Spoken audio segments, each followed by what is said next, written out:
Welcome, everyone. I am John Ryan of SportsMemo.com, and I have two of the finest from SportsMemo to join me for the Major League Baseball Full Count Show. And it's live. Obviously, we're airing this at about 3:10 Eastern Standard Time. I'm pleased to have Eric Pauly in the house and also Jesse Schule in the house. Welcome, gentlemen. Before we get started, I wanted to see how you guys are doing over at Sports Memo, and if you have anything that you want to promote, anything special going on. Let's start with Jesse Scholl first, and then we'll go to Eric. Well, the Champions League final is coming up in a couple days, and I do have a play on the side in that game. That's testing a 5-0 run with soccer plays this month, so you're going to want to take advantage of that. Sounds good, Jesse. How about you, Eric? Yes, so hey everybody, happy Thursday. Currently, right now at Sports Memo, I have two 5% picks out. We, of course, have this very important game 5 in the Golden State Warriors and Dallas Mavericks series. I also have a 5% MLB play of the month for the month of May. I've actually have both of those picks going individually, but also at a discounted package rate. So I would definitely recommend taking a look at two of my best bets of the month tonight. That's excellent, Eric. I'm still running pretty hot, guys, in the NBA. I won last night with Boston. And I have a 4%er up for tonight's game, too. Actually, it's game 5, but also I have a pickup tonight. It's only $19, so you can get it right now at a discounted rate, so don't miss out on that. I'll have Major League Baseball up shortly. Now, for today's games, we have some slides here, and we're using the Milwaukee Brewers are playing against the St. Louis Cardinals.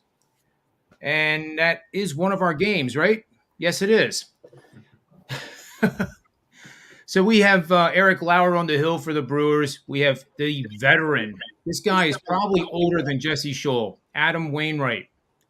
He's 5-3 with a 2.87 ERA. He's been red hot, even better over his last 3 starts. Let's see what Jesse Scholl has to say about my comment and about how old Adam Wainwright might be and any possible best bets. Yeah, well, it's funny that you say that because my son says to me all the time that certain soccer players are so old. I think they're older than you, Dad, and I look them up, and they're about 32.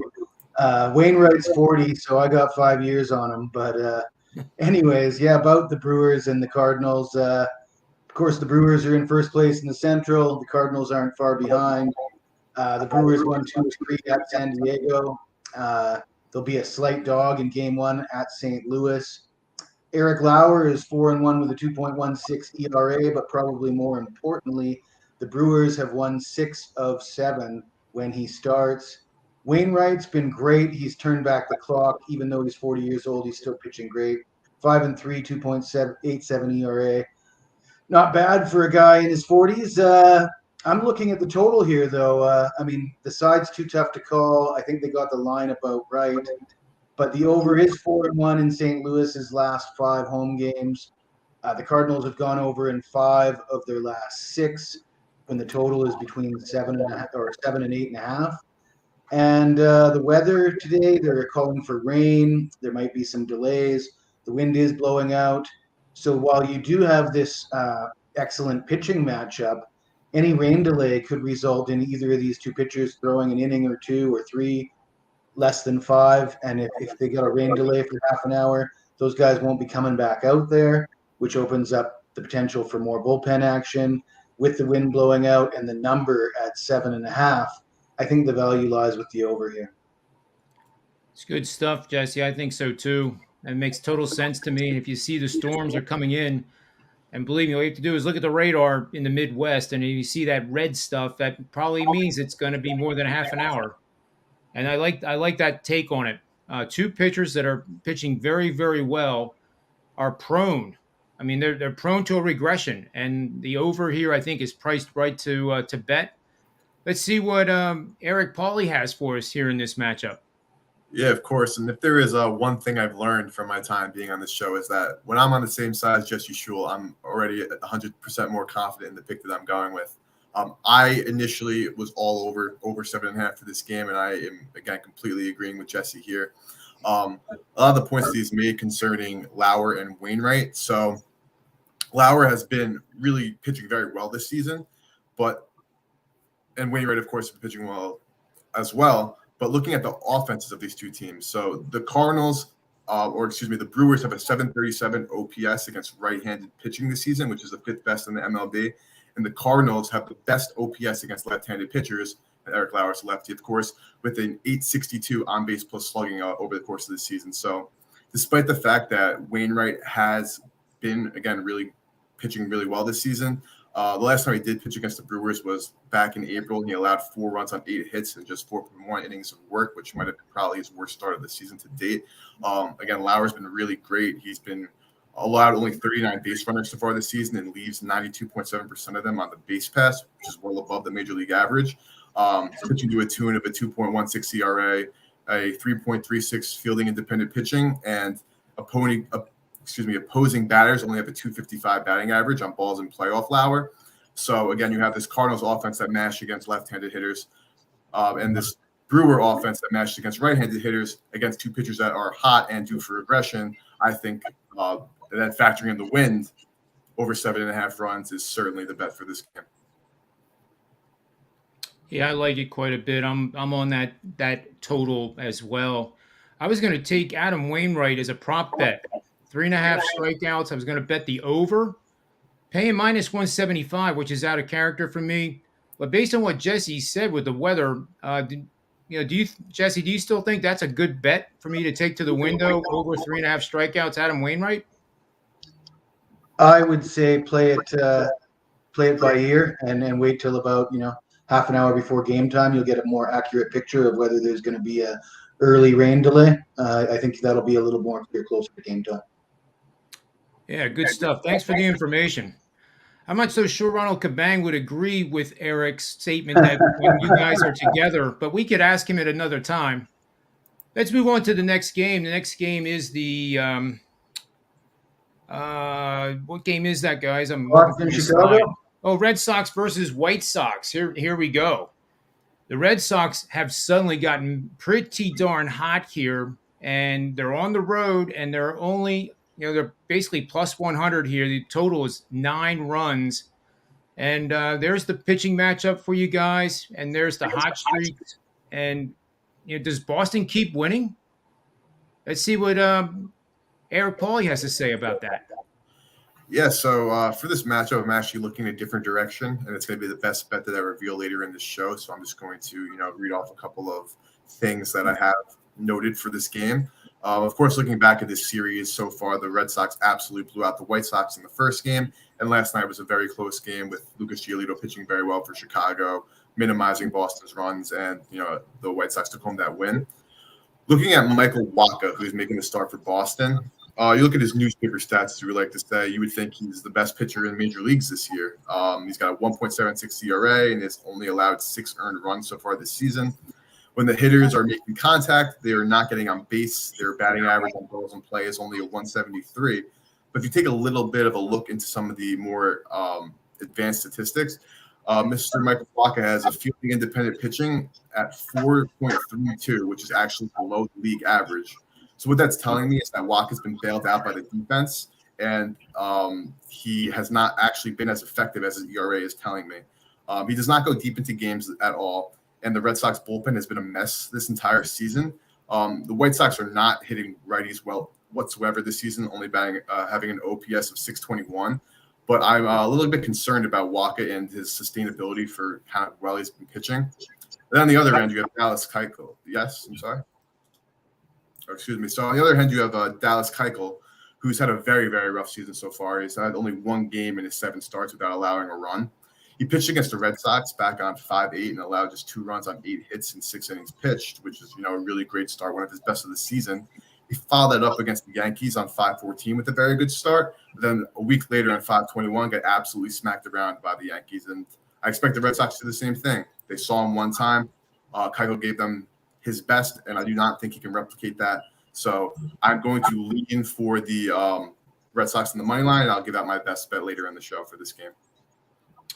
That's good stuff there, Eric. Let's move over to Jesse Schule and see if he is still liking the Red Sox here. They seem to have gotten their act together, but they're in that dreaded American League East, which is the toughest division in baseball to overcome deficits in the standings. But what do you think about this game, Jesse? Well, I liked Boston yesterday, and unfortunately, they ran into a hot pitcher in Lucas Giolito, and they blew a lead late. But I'm looking at this game exactly the same way Eric is seeing it. I see things exactly the same way, but I come to a different conclusion.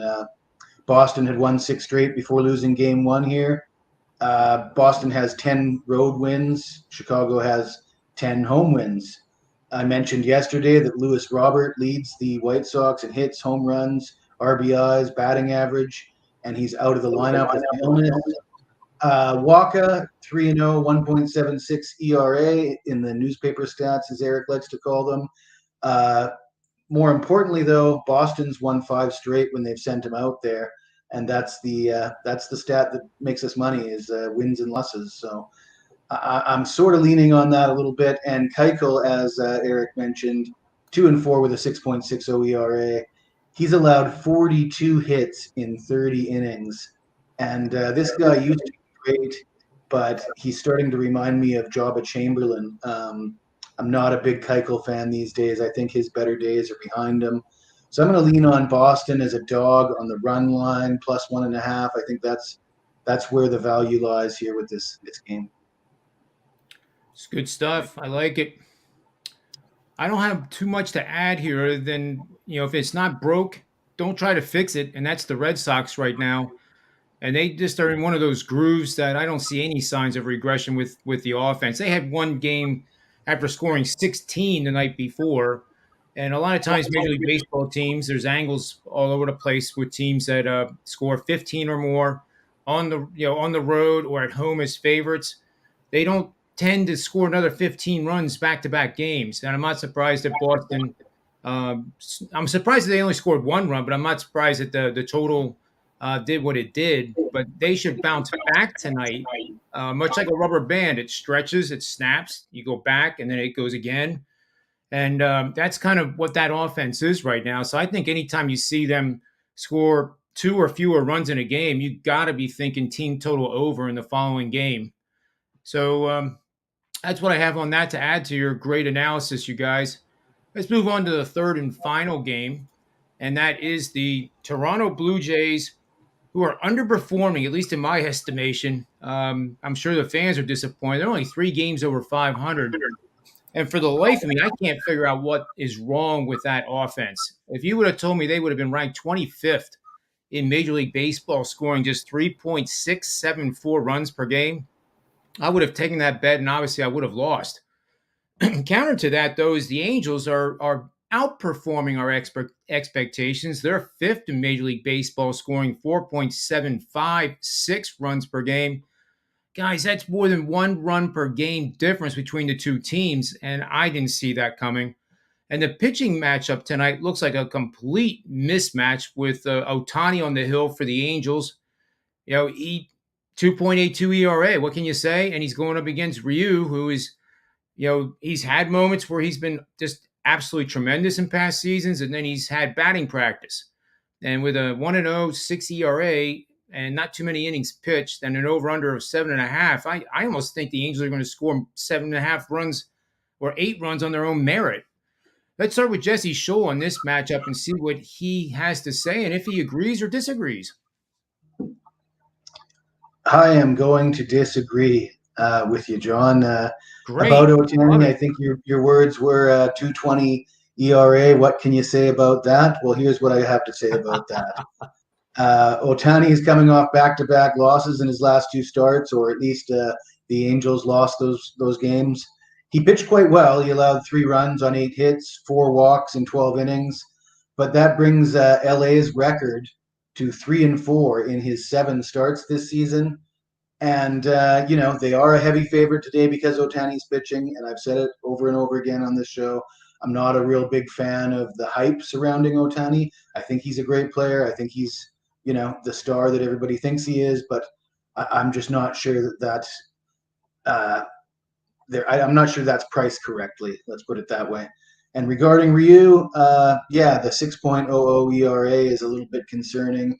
He came out this season and he got rocked in his first 2 starts, and it looked ugly. But since he's come back from a stint on the DL, He's had two quality starts. I think he tossed 6 scoreless innings in his last start, which was a win. So, I mean, it looks like he's back, and Ryu at his best, he's ace material. So, I kind of, and the Jays underachieving offense. I like the Jays. I think they got a lot of weapons. One of those weapons, George Springer, is 4 for 9 with a home run and three RBIs lifetime versus Ohtani. The home team has only won 3 of the last 10 head-to-head meetings. I'm going to go with the Jays on the run line here as the underdog. I know that you brought up George Springer. I wish I had the info in front of me. He's one of my favorite player type props. When he goes hitless in a game, the teams that he's played for, the Astros and now the Blue Jays, are outstanding in the following game. So I don't know if he had a hit last night or not, but maybe the guys in the chat room can look it up for us. But if he went hitless in the previous game, that just adds more fuel to the fire with Toronto. And also, why after the bullishness I had on the Angels, the pitching mismatch, everything else, why is this line not 220? It's minus 157, which I said yesterday, Jesse, on the show, that makes me automatically go towards Toronto because the market's telling me that, well, maybe this isn't the matchup that it appears to be. So great job on that. Let's see what Eric has in this matchup with Toronto versus the Angels. Yes, so I really liked Jesse's breakdown, but there are certain things I 100% agree with, and another couple of points he made that I actually completely disagree with. And I'm going to start with that disagreement, and that's on Shohei Ohtani. Shohei Ohtani is fantastic. In my opinion, he's one of the real marvels in the sport that at least I know I've ever seen, and definitely in the history of the sport. Look at his, obviously, the fact that he's a two-way player, but look at his stats on the mound. It's his 8th start tonight, and he's a 2.82 ERA and a 2.15 fielding at independent of pitching, and that's just absolutely incredible. His last 2 starts he lost, and I was actually on the Angels last week when he made that start, and he's just getting no run support. It's kind of like the DeGrom syndrome. The ace is on the mound, and the team behind him is incapable of supporting the amazing starting pitching they're getting. 12.44 K through 9 is just really fantastic, and words just really don't do him justice. He's going against an underperforming lineup tonight. The Blue Jays are batting 685 against, with the OPS of 685 against right-handed pitchers, which is 22nd in the MLB. So I think Ohtani certainly has all the tools to really make another statement tonight. But on the other end, you have Hyun-Jin Ryu, which this is where I 100% agree with you, Jesse. He is much better than advertised. So his first 2 starts were absolutely rough, and he had a little bit of a stint on the IL. His numbers are completely inflated because he's came back and had back-to-back great starts, allowing just 1 earned run over 10.2 innings pitched. The exit velocity off the bat's a little high at 92.6, about average, but I think he's certainly a better pitcher than he's led early on. The Blue Jays, it's early. We're about a quarter of the way through the season, but they have some ground to make up on the Yankees in the AL East, and the Angels have actually scoured their lead in the AL West to the Astros because they were playing fantastic ball. It's really an early must-win for both teams. It's very exciting to see a matchup of Ryu and Ohtani both on the mound.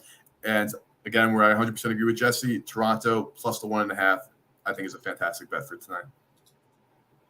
That's great breakdown, both you guys. Good stuff. Now we're at the best bet segment of the show.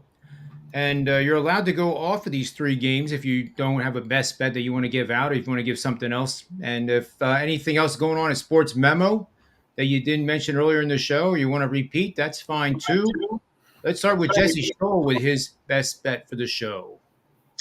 Well, for my best bet, I'm going back to the Red Sox White Sox game. And Eric touched on a few things that influenced this play. He said that Boston's bullpen has blown it for them a few times lately. So I'm looking at Boston. I did give out Boston on the run line for my lean on this game, but I like them even more for 5 innings of play. Minus 107 for the first 5 innings. Like I said, Keuchel, he's looking like Joba Chamberlain lately. I expect him to get rocked early by a hot Boston offense. And yeah, that's going to be my play. Boston first 5 innings. That's good stuff, Jesse. I like that play. I'm with you on that one. I am going to the window with that one with you. And at least 5 pizzas on that one for sure. Let's go to my best bet, I guess, next. And we'll let Eric pull up the anchor here. I wanted to talk a little bit about the Adam Wainwright because he is a veteran and he is 40 years old, as Jesse Schule said. But he's reinvented himself, much like Clayton Kershaw has, and it's really, really working. His fastball is only 88 miles an hour, and it just goes to show in the day of our modern baseball where it's 100 miles an hour, 101, 102, 98 for the starters, sinkers that are 92 miles an hour. You don't need that. If you know how to get guys out, and that is a science and it takes experience, Adam Wainwright has that, and he's throwing one of the league best hard hit percentages is only 26%. What that means, if you've never heard of it, it just simply means what it means. The batters come up, only 26% of the batters that put balls in play are able to hit it at 26% rate. So it's basically 1 in 4 through the lineup. So that goes a long way to why his ERA over the last 3 starts has been 1.35. And I just feel like the St. Louis is 3.5 games behind in the standings. This is a big series already, even though we're in late May. And I just think that Adam Wainwright's going to put in 6 or 7 innings with the weather. Hopefully that'll cooperate. But I'm on St. Louis here for my best bet. Let's see what Eric Pauly now has to say with his best bet for his matchup. Yeah, so I, too, am going back to the Chicago White Sox, Boston Red Sox game that's happening tonight. And my angles are really exactly the same as Jesse's, except I'm going a different route with the bet.